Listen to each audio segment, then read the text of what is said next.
వ్యాయామానికి జిమ్కి వెళ్ళే సమయం లేదా ఆసక్తి లేకపోయినట్టయితే శరీరాన్ని ఆరోగ్యంగా ఉంచే ఒక చక్కని పద్ధతి ఉంది. దీన్నే 8 వాకింగ్ అని పిలుస్తారు.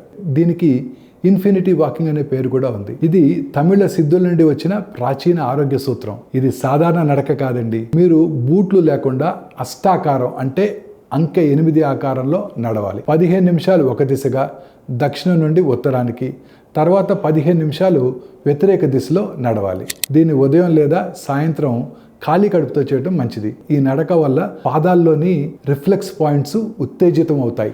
అంతేకాక భూమి యొక్క ఆకర్షణ శక్తిని బ్యాలెన్స్ చేసి రక్త ప్రసరణను మెరుగుపరుస్తుంది. ఈ 8 వాకింగ్తో జీర్ణ సమస్యలు తగ్గుతాయి, బరువు నియంత్రణ సాధ్యమవుతుంది, ఎండోక్రైన్ ప్రాబ్లమ్స్ కూడా సాల్వ్ అవడానికి అవకాశం ఉంటుంది, బీపీ లాంటి జీవన ప్రక్రియ సమస్యలు మెరుగుపడతాయి మరియు మానసిక ఒత్తిడిని తగ్గించడానికి కూడా సహాయపడుతుంది. ఇది చేయడానికి పార్కు కూడా అవసరం లేదు. మీ బాల్కనీ లేదా మీ హాల్లో లేదా టెర్రస్లో సులభంగా చేయవచ్చు. నిరుపయోగంగా అనిపించే 30 నిమిషాలు మీ ఆరోగ్యాన్ని మార్చే సమయంగా మార్చవచ్చు. ఇప్పుడే మొదలు పెట్టండి. ఆరోగ్యంగా ఉండేందుకు ఒక అద్భుతమైన అడుగు వేసినట్టే.